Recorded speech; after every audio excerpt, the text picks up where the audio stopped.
ತೌಫೀಕ್ ಹಿದಾಯತ್ ಕೊಟ್ಟಿದ್ದಾನೆ.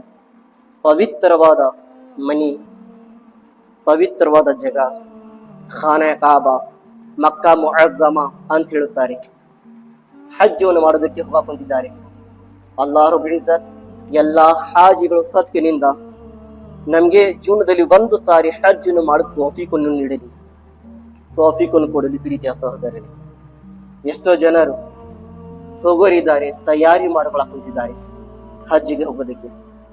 ಅದಕ್ಕೆ ಆ ಹಾಜಿಗಳು ತಯಾರಿ ಮಾಡೋದು ನೋಡಿ ಒಂದು ಶಾಯರವನ್ನು ನೆನಪು ಬರಾಕುಂತಿದೆ. ಹಾಜಿಯೋं के बन रहे हैं काफिले फिर या नबी, हाजियों के बन रहे हैं काफिले फिर या नबी, फिर नजर में फिर गए हज के मनाजिर या नबी, फिर नजर में फिर गए हज के मनाजिर या नबी, कर रहे हैं जाने वाले हज की अब तैयारियां, कर रहे हैं जाने वाले अब हज की तैयारियां, रह ना जाऊं मैं कहीं कर दो करम मुझ पे भी या नबी, रह ना जाऊं मैं कहीं मुझ पे भी कर दो करम या नबी. ಪ್ರೀತಿಯ ಸಹೋದರರೇ, ಅಲ್ಲಾಹ್ ರಬ್ಬುಲ್ ಇಜ್ಜತ್ ಪವಿತ್ರವಾದ ಗ್ರಂಥದಲ್ಲಿ ಹೇಳಕುಂತಿದ್ದಾನೆ, ವ ಅತೀಮುಲ್ ಹಜ್ಜ ವಲ್ ಉಮ್ರತ ಲಿಲ್ಲಾಹ್. ಜನರಿಗೆ ಸಂದೇಶ ಕೊಡಕುಂತಿದ್ದಾನೆ, ಐ ಜನರು ಅಲ್ಲಾಹನಗಾಗಿ ಹಜ್ ಮತ್ತು ಉಮ್ರಾ ಪೂರ್ತಿಯನ್ನು ಮಾಡಿರಿ. ಸಂದೇಶ ಏನಿದೆ? ವ ಅತೀಮುಲ್ ಹಜ್ಜ ವಲ್ ಉಮ್ರತ ಲಿಲ್ಲಾಹ್. ಐ ಜನರು ಅಲ್ಲಾಹನಗಾಗಿ ಹಜ್ ಮತ್ತು ಉಮ್ರಾ ಏನಿದೆ ಪೂರ್ತಿಯನ್ನು ಮಾಡಿರಿ. ಯಾರಿಗಾಗಿ? ಅಲ್ಲಾಹನಗಾಗಿ. ಇಲ್ಲಿ ಡೈರೆಕ್ಟ್ ಹಜ್ ಅನ್ನು ಮಾಡ್ರಿ, ಉಮ್ರಾವನ್ನು ಮಾಡಿ ಅಂತ ಸಂದೇಶ ಬಂದಿಲ್ಲ.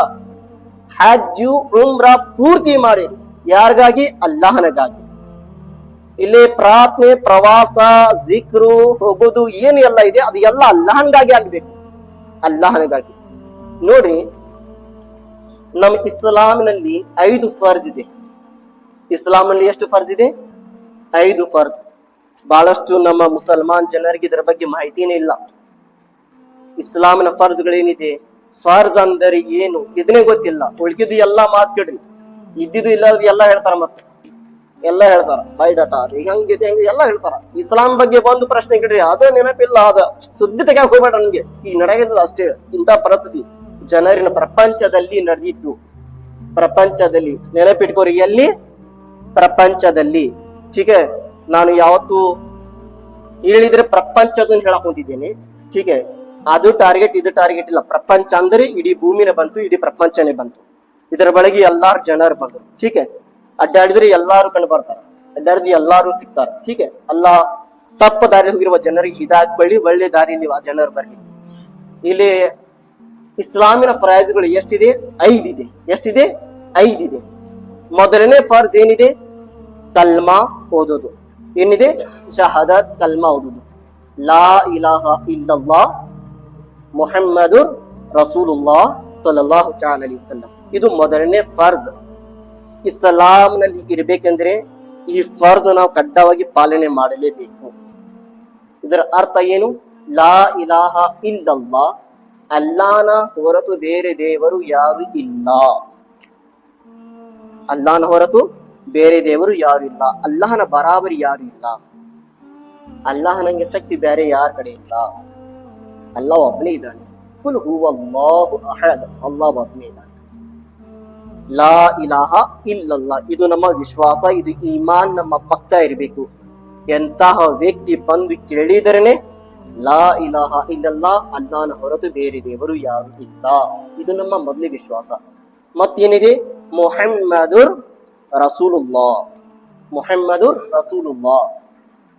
ಅಲ್ಲಾಹ ಪ್ರೀತಿಯ ಪ್ರವಾದಿ ಮುಹಮ್ಮದ್ ಮುಸ್ತಫಾ ಸಲ್ಲಲ್ಲಾಹು ಅಲೈಹಿ ವಸಲ್ಲಂ ಅವರು ಅಲ್ಲಾಹನ ಪ್ರವಾದಿ, ಅಲ್ಲಾಹನ ನಬಿ, ಅಲ್ಲಾಹನ ಪೈಗಂಬರ್ ಆಗಿ ಬಂದಿದ್ದಾರೆ. ಏನಾಗಿ ಬಂದಿದ್ದಾರೆ? ಪ್ರವಾದಿಯಾಗಿ ಬಂದಿದ್ದಾರೆ. ರಸೂಲ್ ಕಳಿಸಿದವರು ಹೇಳ್ತಾರೆ. ರಸೂಲ್, ನಬಿ ಏನಿದೆ, ಇವರು ಸಂದೇಶ ಕೊಡೋದಕ್ಕೆ ಬಂದಿದ್ರು, ಜನರಿಗೆ ಸಂದೇಶ ಕೊಡೋದಕ್ಕೆ ಬಂದಿದ್ರು. ಯಾರು ದಾರಿಯನ್ನು ತಪ್ಪಿದ್ದಾರೆ, ಯಾರು ನರಕ ದಾರಿ ಮೇಲೆ ನಡ್ಕೊಂಡು ಹೋಗುತ್ತಿದ್ದಾರೆ, ಇಂತಹ ಜನರಿಗೆ ಅಲ್ಲಾಹನಿಂದ ಸಂದೇಶವನ್ನು ಕೊಡೋದಕ್ಕೆ ಬಂದಿದ್ರು. ಅವರು ಸ್ವಂತ ಬಂದಿಲ್ಲ. ವಲಿ ಯಾರಾದ್ರೆ ಆಗಬಹುದು. ವಲಿ ಅಂದರೆ ಅಲ್ಲಾಹನ ಸಂತರು ಯಾರಾದ್ರೆ ಆಗಬಹುದು. ನೀವೇ ಆಗಬಹುದು, ನಾನೇ ಆಗಬಹುದು, ಅವರು ಆಗಬಹುದು, ಇವರು ಆಗಬಹುದು. ಏಕೆ ವಲಿ ಹೇಗೆ ಆಗುತ್ತಾರೆ? ಅಲ್ಲಾಹ ರಬ್ಬುಲ್ ಇಜ್ಜತ್ ಹೇಳಿರುವ ಎಲ್ಲಾ ಪಾಲನೆ ಮೇಲೆ, ಎಲ್ಲಾ ಹೇಳಿರುವ ಮಾತಿನ ಮೇಲೆ ನಾವು ಪಾಲನೆ ಮಾಡಬೇಕು. ಹರಾಮಿನ ವಸ್ತುಗಳು ದೂರ ಆಗ್ಬೇಕು. ಅತಿ ಜಾಸ್ತಿ ಪ್ರಾರ್ಥನೆ ಮಾಡಬೇಕು. ಬರೀ ಅಲ್ಲಾಹನ ಪ್ರೀತಿ, ಅಲ್ಲಾಹನ ಪ್ರೀತಿ, ಬರೀ ಅಲ್ಲಾಹನ ಪ್ರೀತಿ, ರಸೂಲ್ ಅಲ್ಲಾಹನ ಪ್ರೀತಿ. ಹಗಲು ರಾತ್ರಿ ಅಲ್ಲಾಹನ ಜಿಕ್ರು, ಹಗಲು ರಾತ್ರಿ ಅಲ್ಲಾಹನ ನೆನಪು, ಬರೀ ಅಲ್ಲಾಹನ್ಗಾಗಿ ನಾವು ಜೀವಿತಿದ್ದೀವಿ. ಇಂತಹ ಜನರು, ಅತಿ ಜಾಸ್ತಿ ಪ್ರೀತಿ ಮಾಡ್ಕೊಂಡಿರುವ ಜನರು ಅಲ್ಲಾಹನ ಸಮೀಪ ಆಗುತ್ತಾರೆ. ಮತ್ತು ಒಂದೇ ಶಾಯರಿ ಹೇಳ್ತಾರೆ, ಏನಂತ?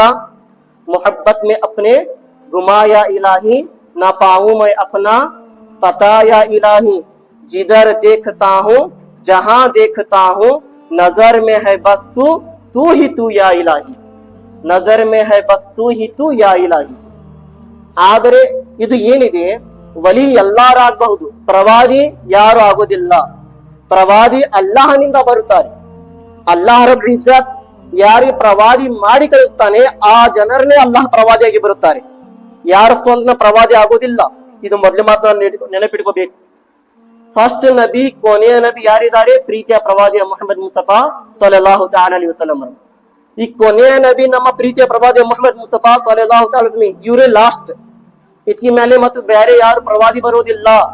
ಎಂತ ದೊಡ್ಡವಾದ ಅವ್ರ ಪೊಸಿಷನ್ ತಗೊಳ್ಳಿ, ಎಂತ ದೊಡ್ಡವಾದ ಪ್ರಾರ್ಥನೆ ಮಾಡುವಿರ್ಲಿ, ಹಂಗೇನಾದ್ರೆ ನಿಂತವ್ರು ಏನಾದ್ರೂ ನಾನೇ ಪ್ರವಾದಿ ಮಾಜ್ ಅಲ್ಲ ಅವ್ರು ಏನಾದ್ರೂ ಹೇಳಕ್ದ್ರಪ್ಪ ಅಂದ್ರೆ ನೀವು ಮೊದ್ಲಿಗೆ ತಿಳ್ಕೊಂಡ್ಬಿಡ್ಬೇಕು, ರಸೂಲ್ ಅಲ್ಲಾಹ್ ಅನ್ಬಿಟ್ಟು ಮತ್ತೆ ಬೇರೆ ಯಾರು ಪ್ರವಾದಿ ಬರುವುದಿಲ್ಲ. ಕಯಾಮತ್ ತನಕ ಭೂಮಿ ಶರ್ಮನಸ್ ಆಗತ್ತನಕ ರಸೂಲ್ ಅಲ್ಲಾಹ್ ಕೊನೆಯ ನಬಿ ಇದ್ದಾರೆ. ಮೊದ್ಲೇ ಫರ್ಜ್ ಏನಿದೆ? ಲಾ ಇಲಾಹ ಇಲ್ಲಲ್ಲಾಹ್ ಮುಹಮ್ಮದು ರಸೂಲುಲ್ಲಾಹ್. ಇದು ಮೊದಲೇ ವಿಶ್ವಾಸ ನಮ್ಮ ಪಕ್ಕ ಇರಬೇಕು. ನಾನು ಈಮಾನ್ ಬಗ್ಗೆ ಇನ್ಶಾಅಲ್ಲಾ ತಬಾರಕ ಮತ್ತು ಸಮಯ ಸಿಕ್ಕಿದ್ರೆ ಇದ್ರ ಬಗ್ಗೆ ತಿಳಿಸಿ ಹೇಳ್ತೇನೆ. ಎರಡನೇ ಫರ್ಜ್ ಏನಿದೆ? ನಮಾಜ್. ಎರಡನೇ ಫರ್ಜ್ ಏನಿದೆ? ನಮಾಜ್. ನಮಾಜ್ ಕಡ್ಡಾಯವಾಗಿ ಮಾಡಲೇಬೇಕು. ಇದು ಇಸ್ಲಾಮಿನ ಫರ್ಜ್ ನಲ್ಲಿ ಎರಡನೇ ಫರ್ಜು. ನೋಡ್ರಿ, ಎರಡನೇ ಫರ್ಜ್ ಏನಿದೆ ಅದು ಬರೀ ಒಂದೇ ಜೀವನದಲ್ಲಿ ಒಂದೇ ಸಾರಿ ಕೊಟ್ಟಿಲ್ಲ, ಒಂದೇ ಸಮಯ ಅದು ನಮ್ಗೆ ಫರ್ಜ್ ಸಿಕ್ಕಿಲ್ಲ. ಒಂದು ದಿನದಲ್ಲಿ 5 ಸಾರಿ ಈ ಫರ್ಜ್ ನಾವು ಮಾಡಬೇಕು. ಒಂದು ದಿನದಲ್ಲಿ 5 ಸಾರಿ 5 ಸಮಯದಲ್ಲಿ ನಾವು ಫರ್ಜ್ ಅನ್ನು ಮಾಡಬೇಕು. 5 ವಕ್ತಿನ ನಮಾಜ್ ಇದು ಫರ್ಜ್ ಇದೆ, ಮಾಡಲೇಬೇಕು. ನಮಾಜ್ ಒಂದು ದಿನದಲ್ಲಿ 5 ಸಮಯದ ಮೇಲೆ ಫರ್ಜ್ ಮಾಡಿದ್ದಾನೆ. ಮತ್ತು ಮೂರನೇ ಫರ್ಜ್ ಏನಿದೆ? ರೋಜಾ. ಏನಿದೆ? ರೋಜಾ. ರೋಜಾ ಇದೆ. ರೋಜಾ ಒಂದು ದಿನದ ರೋಜಾ ಫರ್ಜ್ ಇಲ್ಲ, 6 ದಿನದ ಫರ್ಜ್ ಇಲ್ಲ, 7 ದಿನದ ಫರ್ಜ್ ಇಲ್ಲ, 30 ದಿನದ ರೋಜಾ ನಮ್ಮ ಮೇಲೆ ಫರ್ಜ್ ಇದೆ. ಎಷ್ಟು ದಿನದ ರೋಜಾ ಫರ್ಜ್ ಇದೆ? 30 ದಿನದ ನಮ್ಮ ಮೇಲೆ ರೋಜಾ ಫರ್ಜ್ ಇದೆ. ಮತ್ತು 4ನೇ ಫರ್ಜ್ ಏನಿದೆ? ಜಕಾತ್. ಏನಿದೆ? ಜಕಾತ್. ಈ ವರ್ಷ ನೀವು ಮಾಲಿಕ್ ನಿಸಾಬ್ ಆಗಿದ್ದೀರಾ, ಶ್ರೀಮಂತರಾಗಿದ್ದೀರಾ, ಶರೀಯತಿನ ಪ್ರಕಾರ ಇಷ್ಟು ನಿಮ್ಮ ಮೇಲೆ ಏನು ದುಡ್ಡು ಇದೆ, ಇಷ್ಟು ನಮ್ಮ ಒಳಗೆ ಸಂಪತ್ತು ಇದೆಯಪ್ಪ, ಬಯಳಿ ಬಂಗಾರ ಇದೆ ಅಂದ್ರೆ ನಿಮ್ಮ ಮೇಲೆ ಜಕಾತ್ ಫರ್ಜ್ ಆಯ್ತು. ಈ ವರ್ಷ ನೀವು ಜಕಾತ್ ಕೊಟ್ಟಿದ್ದೀರಾ. ಮತ್ತು ಮುಂದಿನ ವರ್ಷ 1 ವರ್ಷ ತೆಗೆದ ನಂತರ ಮತ್ತು ನಿಮ್ಮ ದುಡಿಮೆಯಲ್ಲಿ, ನಿಮ್ಮ ಹಣ ಸಂಪತ್ತಿನಲ್ಲಿ, ನಿಮ್ಮ ಬೆಳ್ಳಿ ಬಂಗಾರ ಮತ್ತು ಡಬಲ್ ಆಯ್ತಂದ್ರೆ ಅದರ ಮೇಲೆ ಮತ್ತು ಜಕಾತ್ ಕೊಡ್ಬೇಕು. ನೀವು ಜಕಾತ್ ಹೇಗೆ ಡಬಲ್ ಆಗ್ತೈತಿ ಆ ರೀತಿ ಜಕಾತ್ ತೆಗಿಬೇಕು. ಜಕಾತ್ ಡಬಲ್ ಇದೆ, ವರ್ಷದಲ್ಲಿ ಕೊಡ್ತಾ ಇರ್ಬೇಕು. 5 ವಕ್ತಿನ ನಮಾಜ್, ದಿನದಲ್ಲಿ 5 ವಕ್ತಿನ ನಮಾಜ್ ಫರ್ಜ್ ಇದೆ. ಮತ್ತು ರೋಜಾ 30 ದಿನದ ರೋಜಾ ಫರ್ಜ್ ಇದೆ. ಜಕಾತ್ ಹೇಗೆ ನಾವು ಮಾಲಿಕ್ ನಿಸಾಬ್ ಆಗ್ತಾ ಹೋಗ್ತೀವಿ ಆ ರೀತಿ ನಮ್ಮ ಮೇಲೆ ಜಕಾತ್ ಫರ್ಜ್ ಇದೆ. ಹಜ್ ಏನಿದೆ ಜೀವನದಲ್ಲಿ 1 ಸಾರಿ ಫರ್ಜ್ ಇದೆ. ಜೀವನದಲ್ಲಿ ಏನಿದೆ? ಬರೀ 1 ಸಾರಿ ಫರ್ಜ್ ಇದೆ ಹಜ್ಜು. ಇದು ಹೊಳ್ಳಮಳಿ ಮಾಡೋದಲ್ಲ, ಇದು 1 ಸಾರಿ, ಬರೀ ಜೀವನದಲ್ಲಿ ಒಂದೇ ಸಾರಿ ನೀವು ಹಜ್ ಮಾಡಿದ್ರೆ ನಿಮ್ಮ ಮೇಲೆ ಫರ್ಜ್ ಮುಕ್ತಾಯ ಆಯ್ತು. ಮುಕ್ತಾಯ ಆಯ್ತು. ಅಲ್ಲಾಹನ ಲಾಖ್ ಲಾಖ್ ಶುಕ್ರ್ ಇದೆ. ಎಷ್ಟು ಹಾಜಿಗಳು ವರ್ಷಕ್ಕೊಮ್ಮೆ ಇದೇ ದಾರಿ ಕಾಯಕೊಂತಿರ್ತಾರೋ, ಸಮಯ ನೋಡ್ತಿರ್ತಾರ. ಹೇಗೆ ಜಿಲ್ಹಿಜ್ಜಾ ಕೊನೆಯ ತಿಂಗಳ, ಇಸ್ಲಾಮಿನ ಕೊನೆಯ ತಿಂಗಳ 12ನೇ ತಿಂಗಳ ಏನ್ ಬರುತ್ತದೆ ಆ ತಿಂಗಳಲ್ಲಿ ಹಜ್ ಒಂದಿದೆ. ಹಜ್ಜದ ತಿಂಗಳ ಅದು. ಆ ತಿಂಗಳಲ್ಲಿ ಎಷ್ಟು ಹಾಜಿಗಳು ತಿಂಗಳಲ್ಲಿ ಏನು ಹಜ್ಜಿಗೆ ಹೋಗುತ್ತಾರೆ, ಹಜ್ ಮಾಡಿ ಬರುತ್ತಾರೆ. ಪ್ರೀತಿಯ ಸಹೋದರರೇ, ವಾತೀಮುಲ್ ಹಜ್ಜ ವಲ್ ಉಮ್ರತ ಲಿಲ್ಲಾಹ್, ಜನರು ಅಲ್ಲಾಹನಗಾಗಿ ಹಜ್ ಮತ್ತು ಉಮ್ರವನ್ನು ಪೂರ್ತಿ ಮಾಡಿರಿ. ಇದು ಪೂರ್ತಿ ಮಾಡಿರಿ ಬರೋದು ಉದ್ದೇಶ ಏನಿತ್ತು, ಕಾರಣ ಏನಿತ್ತು, ಇದು ಆಯತಿನ ಅರ್ಥ ನಾವು ತಿಳ್ಕೊಳ್ಳೋಣ. ಮೊದಲಿಗಿನ ಜನರು ಹಜ್ ಉಮ್ರಾಗ್ ಏನು ಹೋಗಿದ್ರು, ಆ ಜನರು ಹಜ್ಜಿಗೆ ಹೋಗಿದ ನಂತರ ಸರಿಯಾಗಿ ಹಜ್ಜನ್ನು ಮಾಡ್ತಿದ್ದಿಲ್ಲ. ಒಂದು ಸಾರಿ ತವಾಫ್ ಮಾಡಿದ್ರು, 2 ಸಾರಿ ತವಾಫ್ ಮಾಡಿದ್ರು. ಮತ್ತೇನ್ ಮಾಡ್ತಿದ್ರು ಗೊತ್ತಿದೆ? ನಮ್ಮ ಬ್ಯಾರೆ ಊರಿಂದ ನಮ್ಮ ಅತಿಥಿಯರು ಬಂದಿದ್ದಾರೆ, ನಮ್ಮ ರಿಲೇಷನ್ ಅವರು ಬಂದಿದ್ದಾರೆ, ಅವ್ರಿಗೆ ನಾವು ಹೋಗಿ ಭೇಟಿಯಾಗಿ ಬರೋಣ. ಜನರು ಪೂರ್ತಿ ಹಜ್ಜು ಮಾಡ್ತಿದ್ದಿಲ್ಲ, ಬ್ಯಾರೆಗೆ ಭೇಟಿಯಾಗಿ ಹೋಗ್ತಿದ್ರು. ಅರ್ಧ ಮಾರ್ಧ ಮಾಡಿ ಬ್ಯಾರೆ ಕಡೆ ಹೋಗ್ತಿದ್ರು, ಪ್ಯಾಟಿಯಲ್ಲಿ ಹೋಗ್ತಿದ್ರು. ಈ ರೀತಿ ಜನರು ಮಾಡ್ತಿದ್ರು.